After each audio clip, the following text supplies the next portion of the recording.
Welcome back, everyone. Dustin Davis here, and you're watching another Dolphins Express report. The Dolphins front office faces decisions that stretch beyond wins and losses. Decisions rooted in financial realities, medical histories, and a postseason drought that has defined a franchise for nearly a quarter century. What looked like an explosive offensive identity now confronts hard questions about salary structure, roster construction, and whether the current foundation can support championship ambitions. At the center sits a contract that complicates every option, an injury timeline that raises flags across the league, and a deadline in March that will determine whether Miami absorbs historic financial pain or finds an improbable escape route. The answers won't arrive quickly, but the clock has already started. Let's check out all the details, problems, and solutions happening with the Dolphins. Before we continue, may I ask for your support? If you like what we're sharing, just take a second to hit that like button. It really helps us. Thank you. The decision to remove Tua Tagovailoa from his starting role leaves his Miami tenure clouded in doubt. Sitting at 6-8, the Dolphins will spend their remaining 3 contests testing 7th-round rookie Quinn Ewers, a shift that reveals how dramatically the quarterback hierarchy has been reordered. This change unfolds against a franchise still chasing its first postseason victory since January 2001, a league-worst streak that magnifies every personnel move the organization makes. Tagovailoa, now 27, hasn't delivered returns that match the $212.4 million 4-year extension he received following a 2023 campaign in which he led all passers with 4,624 yards and steered Miami to 11 victories and playoff qualification. His deal creates friction for any potential swap. Next season's $54 million in guaranteed salary means Miami would shoulder a massive dead cap penalty should they locate a willing partner. Should Miami execute a deal prior to March 13th, they'd absorb a $45.2 million dead cap charge. Waiting after that threshold would escalate the cap consequence to $60.2 million. The date itself reshaped both Miami's leverage and the appetite of teams considering whether to acquire Tagovailoa's contract. Releasing him before the deadline would obligate Miami to honor the $54 million guaranteed through 2026, while facing a $99.2 million dead cap hit, a figure that would shatter the league's single-player record. For context, Denver swallowed an $85 million charge when parting with Russell Wilson in 2024, distributing that burden across 2 calendar years. Applying a post-June 1st release tag would let Miami divide the damage over 2 seasons, $67.4 million against the 2026 cap and $31.8 million in 2027. Organizations confronting oversized dead cap liabilities have employed this method to generate short-term financial flexibility. An outright release appears increasingly likely. Denver absorbed the Wilson fallout, returned to playoff football the following year, and currently leads the AFC, proof that teams can weather massive cap hits and rebuild quickly. Miami could attempt sweetening a trade by attaching draft picks to entice a suitor, though such a deal hinges on finding an organization with enough cap space to absorb Tagovailoa's salary. An alternate scenario involves keeping Tagovailoa in a diminished capacity, similar to Atlanta's handling of Kirk Cousins this season, though most league insiders anticipate he'll wear a different jersey in 2026. At 27, he retains enough youth to rebound. He earned a Pro Bowl nod and registered a passer rating above 100 in each of the 3 campaigns prior to this year, even while topping the league with 15 interceptions this season. His concussion record, though, remains an added concern for teams weighing a pursuit. The league offers clear precedent for first-round signal callers who resurrected their careers after changing organizations. Baker Mayfield, Jared Goff, and Sam Darnold each discovered renewed traction and credibility after departing their original franchises. New York Jets. Miami holds a perfect 7-0 record against the Jets when Tagovailoa starts, and the York will likely target a first-round quarterback. Yet Tagovailoa could serve as a low-cost bridge with minimal risk, especially if Miami releases him and continues paying guaranteed dollars while another club signs him near veteran minimum figures. Cleveland Browns. Cleveland finds itself in similar straits after evaluating 2 rookies this season. Third-round selection Dillon Gabriel went 1-5 across 6 starts, while fifth-rounder Shedeur Sanders entered his 5th start with a 1-3 mark, leaving the Browns receptive to other interim answers. Las Vegas Raiders. An organization historically comfortable with gambles, Las Vegas requires a franchise quarterback and might view Tagovailoa as a natural match in a warmer environment.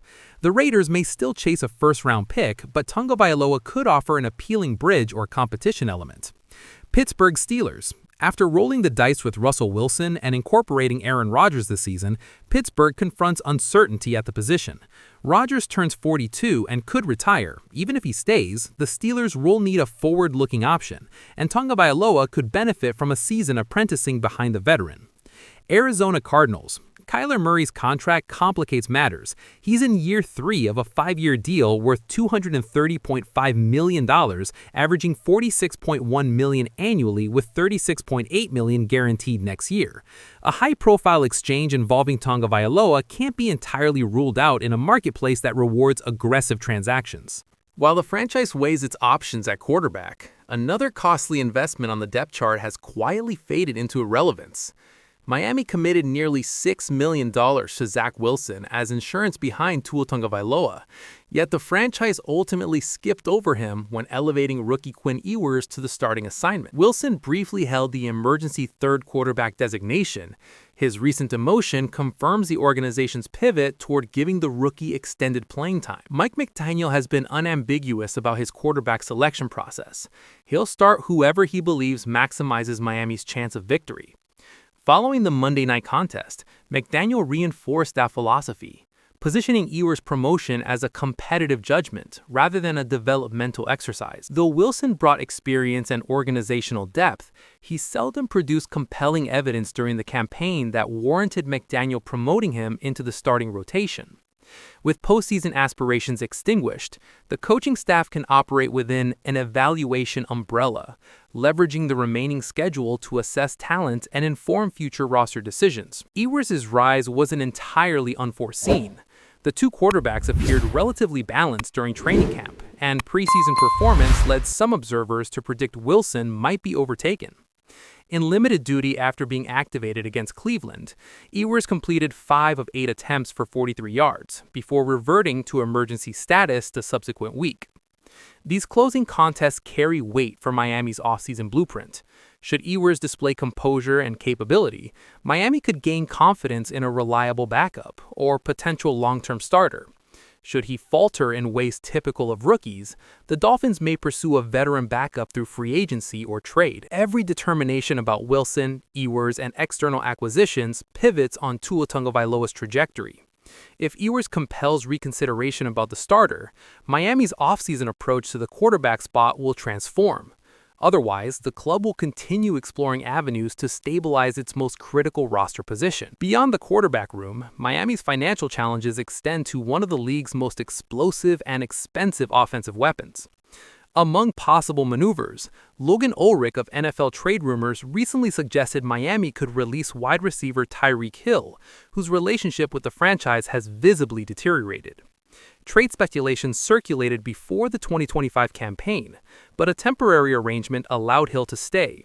His public reaction to Tua Tagovailoa's benching hinted he might welcome a departure. Ulrich detailed the arithmetic.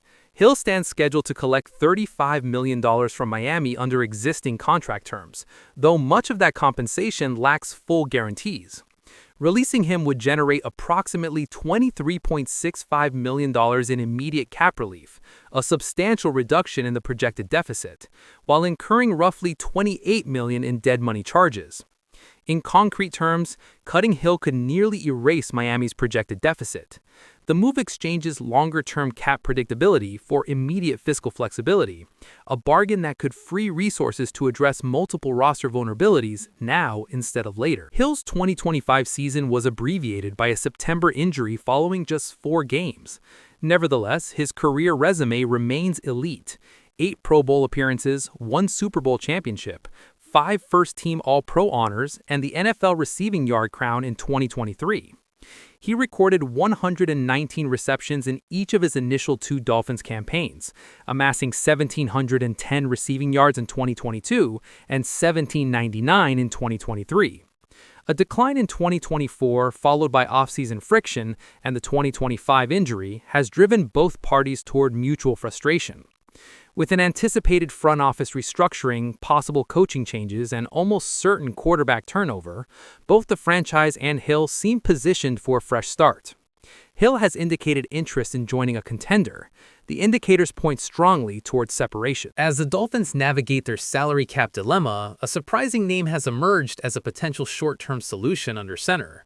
When Tua Tagovailoa delivered his 15th interception of the year, Coach Mike McDaniel's direct post-game remarks clarified that the quarterback position remains entirely unsettled, a statement that intensified speculation Miami could chart a new course in 2026.